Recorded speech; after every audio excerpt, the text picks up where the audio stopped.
If you were the parent of one of the 12,000 or so children who've been killed by Israeli airstrikes, would you willingly and quickly buy into a brave new world of living peacefully side by side with Israel, or would you be implacably determined to exact revenge for the slaughter of your child?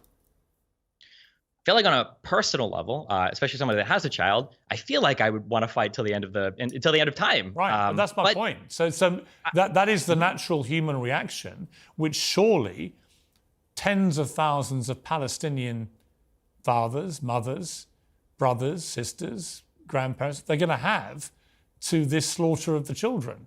And so I don't understand why Israel thinks it's not just building for itself a potentially even bigger problem down the line in terms of the radicalization through deaths of children of the people who love those kids.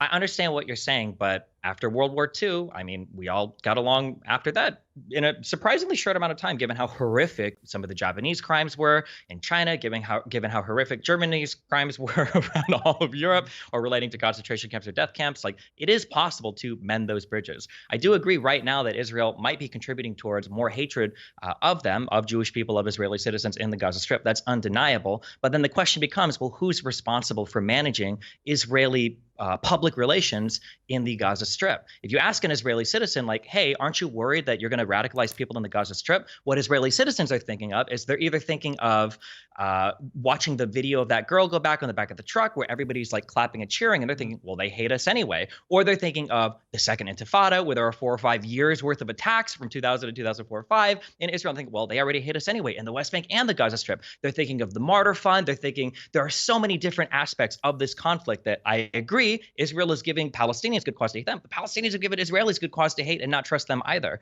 And this is one of the problems that we talked about at the very beginning. The mythos runs so deep on both sides that they're both infinitely justified morally if they want to hate each other forever. But obviously, that's not a conductive road forward towards anything peaceful.